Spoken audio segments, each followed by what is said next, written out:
ہر مہینے چاند کی روشن تاریخوں میں، یعنی چاند کی 11 تاریخ سے لے کر 15 تاریخ میں، اور ہم نے ہمیشہ ہر مہینے 11 سے 15 تک یہ عمل کرنا ہے۔ انتہائی آسان، مختصر، مگر اس عمل سے مشکلات ٹلتی ہیں، مرادیں ملتی ہیں۔ نماز عشاء کے بعد، یعنی رات کو نماز عشاء کے بعد سے لے کر نماز فجر تک رات کے کسی بھی وقت میں یہ عمل کرنا ہے۔ ہر مہینے 11 سے 15، بولیں 11 سے چاند کی 11 سے 15 تک ہر مہینے یہ عمل۔ اچھا، رات عشاء مغرب سے لے کر فجر تک یہ عمل کر سکتے ہیں۔ ایک شخص نے اپنا واقعہ سنایا، آپ کو ایک دلچسپ واقعہ سنا۔ کہنے لگا کہ عید قریب تھی، اس سے کوئی 15-20 دن پہلے رمضان میں گیا لاہور، وہاں سے میں نے سامان لیا۔ میرا کام منیاری کا سامان تھا، مہندی لی، جو دانتن کہتے ہیں، مساک، منہ میں خواتین دانتوں کو ملتی ہیں، وہ لیا، اور کچھ چیزیں سامان لیا۔ انہوں نے مجھے ایک پیٹی میں بند کر کے دیا، پیک کیا، میں نے بس کی چھت پہ رکھا۔ جب بس کی چھت پہ رکھا تو راستے میں چلتے ہوئے بادل بنے ہوئے تھے، بارشوں کا موسم تھا، گرمی حبس کے ایام، ساون بادو تھا، اگست ستمبر کے قریب۔ تو کہا کہ مجھے خطرہ تھا کہ بارش ہو جائے گی، اور بس والے نے میری نہیں سننی،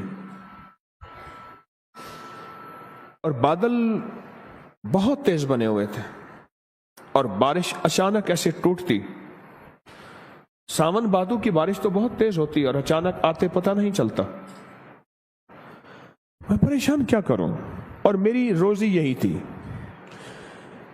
وہی مہندی، وہی دانتن مساک، وہی چیزیں میں نے بیچنی تھی، اسی سے میری بچوں کی عید تھی، اسی سے میری زندگی کا اللہ نے نظام چلانا تھا۔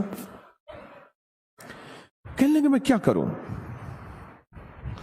مجھے اچانک یاد آیا، ہمارے استاد تھے جب میں مڈل میں پڑھتا تھا، 8ویں جماعت میں، تو وہ کلاس کی پوزیشن کے لیے کہ کلاس کی پوزیشن آئے تو استاد کا نام روشن ہوگا،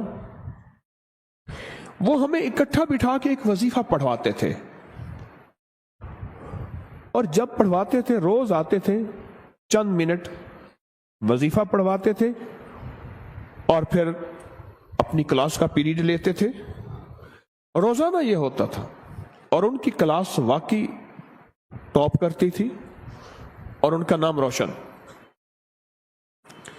کئی اساتذہ اس بات پہ حیران بھی ہوتے تھے، کئی ان کے کہتے تھے جن کے پیپر ری چیک کروائے جائیں، انہوں نے گڑبڑ کی ہے، پھر بھی وہی کامیابی ملتی تھی۔ حیران کن بات ہے۔ تو کہنے لگے کہ مجھے یاد آیا کہ وہ وظیفہ نہ پڑھنا شروع کر دوں میں۔ ابھی میں اس وظیفے کو تھوڑی دیر پڑھا ہی تھا تو بجلی چمکی، بہت سخت اور گڑگڑاہٹ، کہ بس ابھی بارش ٹوٹ پڑے گی۔ اور میں نے اس سے کہا کہ کنڈکٹر سے، میں نے کہا میرا اوپر سامان پڑا ہے، تو میں کیا کروں؟ میں نے کہا ترپال۔ اس نے کہا یہ کوئی ہمارے پاس ترپال کہاں سے آئی، کہاں سے کوئی چیز آئی؟ اس نے بڑی برے طریقے سے مجھے جھٹک دیا۔ پریشان ہوں، بس مجھے اور کچھ سمجھ نہ آئی۔ وہ جو استاد کلاس کو ٹاپ اور ٹاپر اور کامیابیوں کے لیے جو وظیفہ پڑھاتے تھے، میں نے وہ وظیفہ پڑھنا شروع کیا درد سے۔ مجھے ایک سوال آپ سے کرنا ہے، جس کی ساری عید اوپر پڑی ہو اور سخت بارش اور ہر چیز ننگی، اور چیزیں بھی ایسی کہ اگر مہندی پہ بارش ہو جائے پانی، اور وہ دانتن مساک اگر اس پہ بارش ہو جائے وہ ایسے جیسے کہ کسی چمڑا اور چھچڑا، ختم، ہر چیز ختم، اور اس کو سوکھتے سوکھتے مہینہ لگتا، اور اس وقت تک عید کی کہانی ختم. تو سوچیں اس نے وظیفہ پڑھا ہوگا یا مانگا ہوگا؟ سمجھ نہیں آئی آپ کی بات.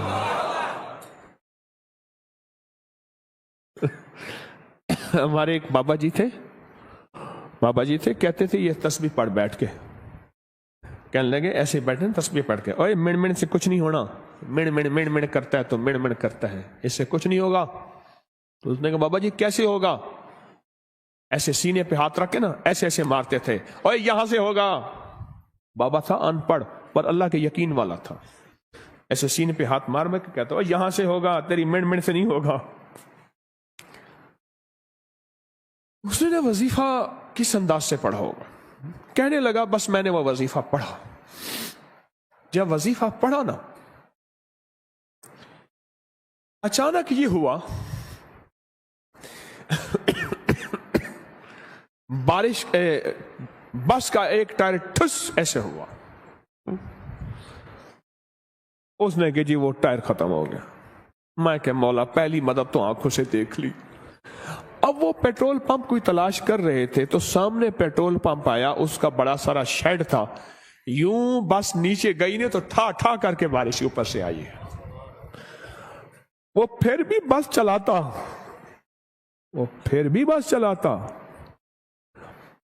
پر وہ ٹائر ہی ختم ہو گیا. غیبی نظام چلا، غیبی نظام بنا. اسے کہتے ہیں اللہ غیب سے مسبب الاسباب ہے، غیب سے نظام بناتا ہے اور ایسی جگہ سے عطا کرتا ہے جہاں سے گمان، خیال، تصور، احساس تک نہ ہو. حضرت ابو مسلم خولانی رحمت اللہ علیہ سرائے میں جاتے تھے، سرائے جہاں پردیسی ہوتے تھے، اور ان کو جا کے ہنساتے تھے. اتنا ہنساتے تھے وہ لوٹ پوٹ ہو جاتے تھے. وہ جاننے والے نہیں ہوتے تھے، ایسے ہی بیٹھ جاتے تھے.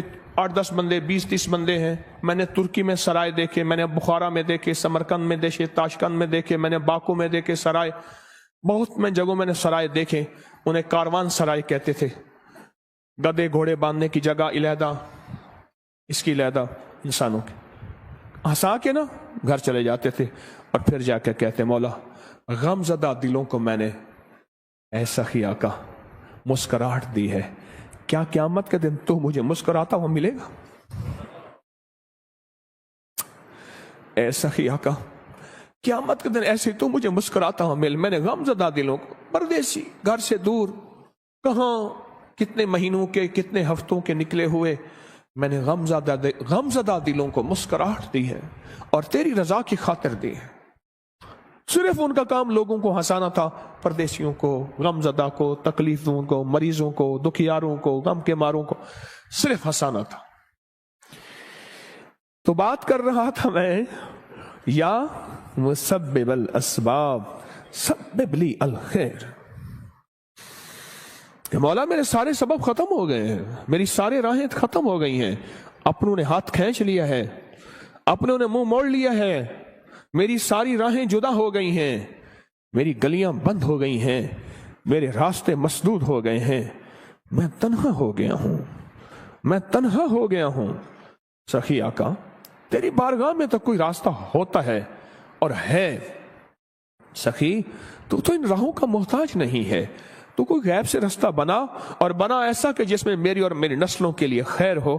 یا مسبب الاسباب سبب لی الخیر، بنا کوئی ایسا رستہ جس میں خیر ہی خیر ہو، جس میں عافیت ہی عافیت ہو، جس میں برکت ہی برکت ہو، جس میں رحمت ہی رحمت ہو، جس میں عطا ہی عطا ہو، جس میں خوشیاں ہی خوشیاں ہوں، اور جس میں کامیابیاں ہی کامیابیاں ہوں.